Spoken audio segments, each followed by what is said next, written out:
Es la filosofía que más puede ayudarte a sobrellevar la vida.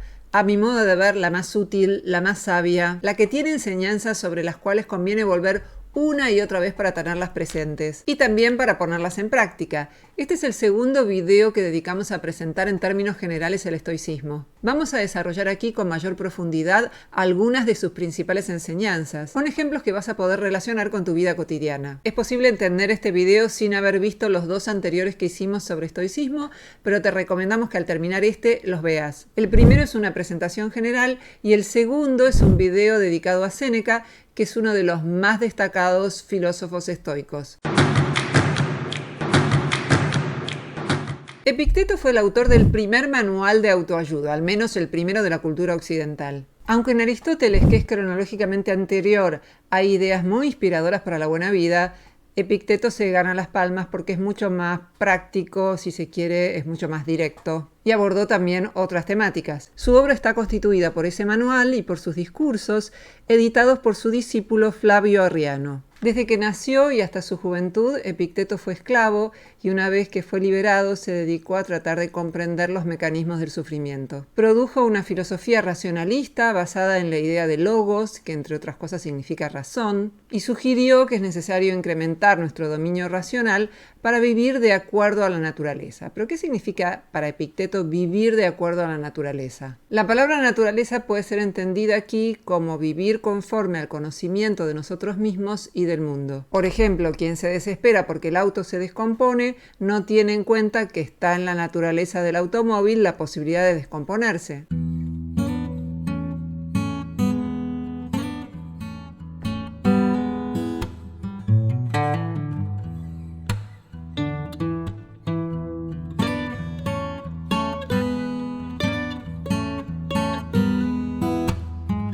Aceptar lo que no podemos cambiar es consecuencia justamente del logos, de la manera en que el mundo funciona. El punto central del estoicismo es lo que se llama la dicotomía del control, poder diferenciar lo que depende de nosotros de lo que no, lo que podemos controlar de lo que no. Preguntarnos ante cualquier problema, ¿depende de mí resolverlo o no? ¿Tengo control sobre esto o no? Así empieza el manual de Epicteto. De todas las cosas existentes, algunas están en nuestro poder y otras no. En nuestro poder está el pensamiento, el impulso, la voluntad de conseguir y la voluntad de evitar, y en una palabra, todo lo que es obra nuestra.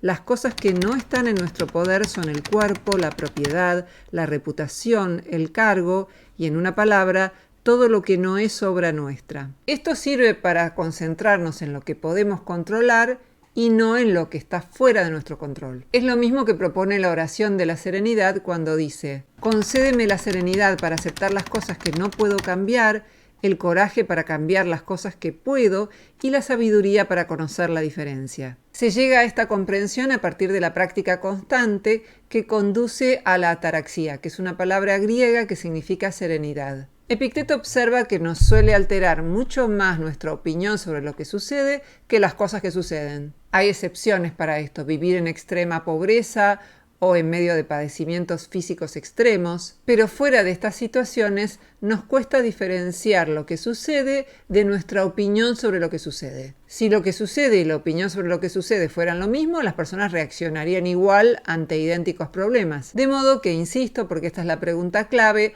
ante cada problema deberíamos preguntarnos: ¿depende de mí resolverlo o no? Y aun si las cosas no salen como queremos porque no dependen para nada de nosotros, pueden surgir de eso cosas buenas. Lo que pasa es que en el momento en que nos chocamos contra la pared, todavía no podemos ver los resultados positivos que pueden surgir de esa circunstancia.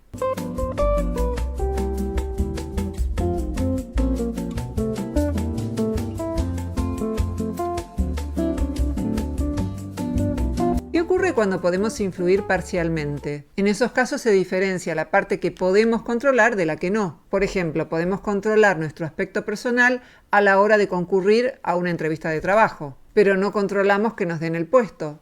Podemos trabajar para ser mejores personas, pero no tenemos garantizado que alguien nos ame. Podemos entrenarnos para jugar un deporte, pero no está garantizado que ganemos si jugamos un partido. Lo que sí está en nuestras manos es la posibilidad de alterar las percepciones para que lo que sucede no nos dañe inútilmente. Y lo segundo que está en nuestras manos es la posibilidad de alterar los deseos para no dañarnos.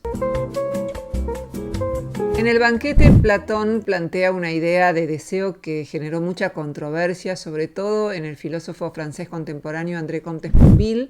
No es el único, pero es uno de los que más desarrolló este tema. Porque lo que dice Platón en ese diálogo es que cuando deseamos algo es porque no lo poseemos, y si lo poseemos y lo deseamos es por miedo a perderlo. Pero lo que dice Comte Sponville es que eso nos condena a la insatisfacción, porque siempre que existe el deseo, no poseeríamos aquello que deseamos. Y cuando podemos poseer lo que deseamos, eso se llama placer. Un ejemplo, puedo no desear oír una música hermosa, voy caminando por la calle, alguien está tocando el piano en una casa o está escuchando música, yo no deseaba previamente oír esa música, pero una vez que la oigo, la deseo. Esos serían ejemplos en los que el deseo no precede a su satisfacción. Y en tal caso lo que hace el estoicismo es tratar de educar el deseo. No es que Platón sea ajeno a esta idea, pero el estoicismo la subraya mucho más, habla de la importancia de educar el deseo. Por supuesto, en sus versiones más extremas, el deseo puede aparecer como algo negativo, del mismo modo que puede aparecerlo en las versiones más extremas del budismo. Pero Séneca y algunos otros filósofos no lo entienden así, y de lo que se trata finalmente es de poder educar el deseo. La idea es querer lo que uno tiene y no tener lo que uno quiere. La primera tiene más que ver con la gratitud, con mirar alrededor y ver qué cosas de las que existen podemos desear. No porque uno no pueda desear algo que no existe, pero sí tiene que ver con predisponer la mente hacia la gratitud, hacia el placer y no solamente hacia la idea del deseo entendido como ausencia. Puedo hacer la lista de lo que necesito para el supermercado y después cuando voy hay cosas que no están.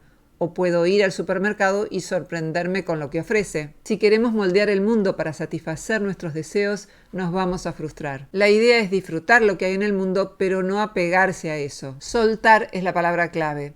La filósofa Tamar Gendler dice que esto nos resulta bastante intuitivo si hablamos de productos del supermercado, pero cuando se trata de soltar relaciones afectivas o cuando un ser querido ya no está, ahí se vuelve mucho más difícil. ¿Qué está pasando acá?, se pregunta.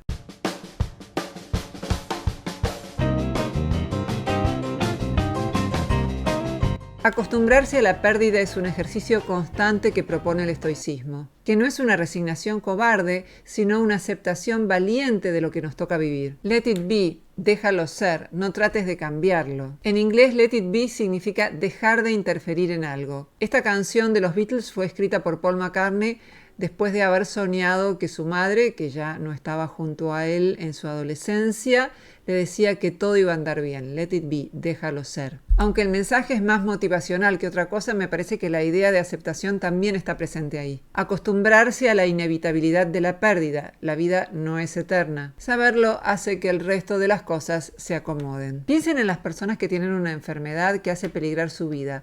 Cómo a menudo después cambian sus prioridades. Para Epicteto no controlamos nuestra salud, o al menos no la controlamos toda. Tampoco controlamos la riqueza o la reputación, así como los pensamientos invasivos y las reacciones involuntarias. Lo que sí controlamos son nuestros juicios y acciones respecto a las cuestiones involuntarias. Porque no controlamos nuestra reputación, los estoicos dirían, no te preocupes si dicen que sos un loser o si dicen cosas que pensás que no son ciertas. Ahí viene bien siempre la consideración de Sócrates que decía, si lo que dicen es cierto, nos corregimos, y si lo que dicen no es cierto, ¿para qué preocuparse? A menudo lo insultaban cuando caminaba por las calles de Atenas y él decía que no respondía porque no se aplicaba a él. La actitud de aceptación es la correcta para lo que no podemos cambiar, y lo que opinen los demás de nosotros es algo que no siempre es fácil cambiar.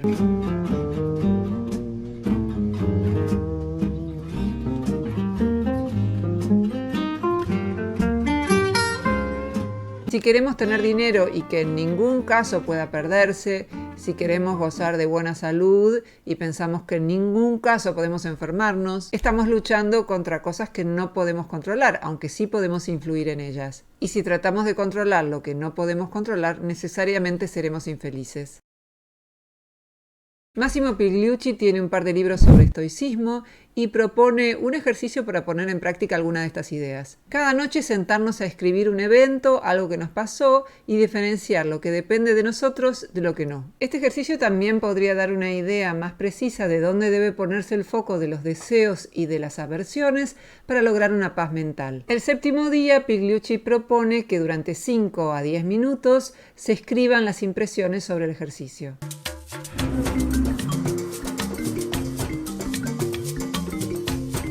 Los estoicos tenían un ejercicio que se llamaba Premeditatio Malorum, que consiste en pensar en eventuales adversidades que podrían sucedernos para estar preparados para enfrentarlas. Es una suerte de regulación emocional que anticipa lo que puede venir. Si alguien toma un avión, debería pensar que probablemente va a tener que hacer largas filas, madrugar tal vez. La idea es también recordarnos a nosotros mismos la impermanencia de todo. En cierto nivel sabemos que nada dura para siempre, pero nos damos cuenta de que no lo hemos asimilado lo suficiente cuando nos sorprendemos o nos ofuscamos demasiado por las pérdidas. Epicteto nos propone recordar que está en la naturaleza de las cosas y de las personas la posibilidad de pérdida, y que quien lo recuerde no será perturbado. Podríamos matizar y decir quien lo recuerde no será tan perturbado. Esto se comprende con facilidad con los objetos.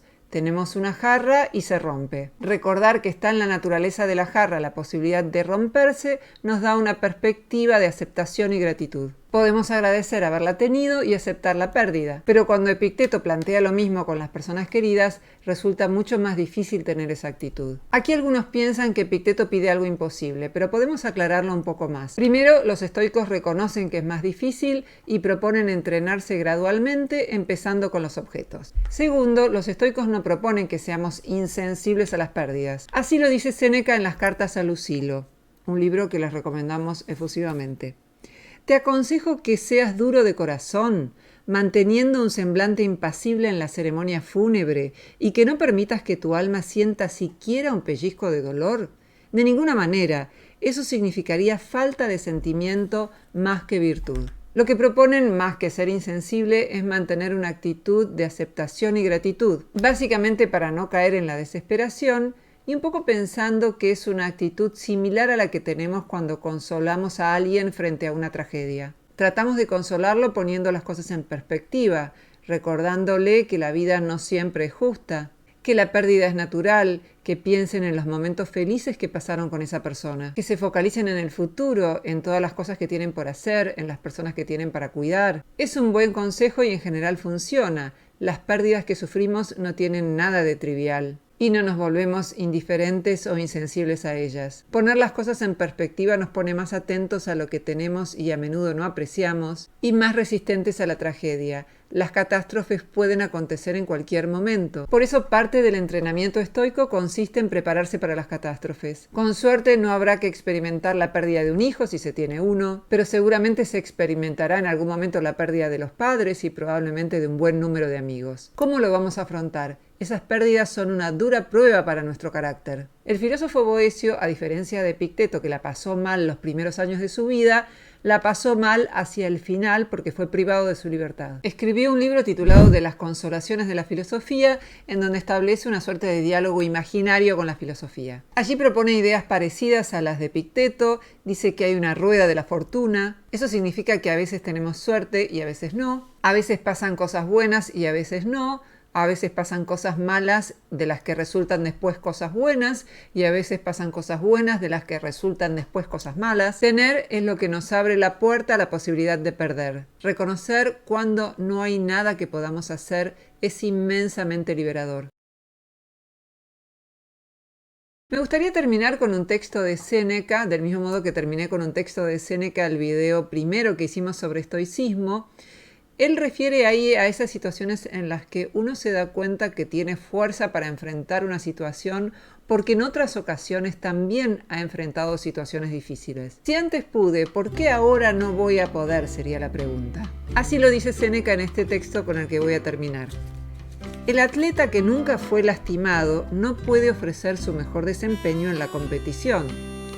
Se presenta con mayor seguridad el que ya fue herido, o aquel cuyos dientes crujieron ante un guantazo, o quien derribado por tierra soportó todo el peso del adversario pero mantuvo su compostura de carácter, cayendo tantas veces hasta levantarse más aguerrido que antes.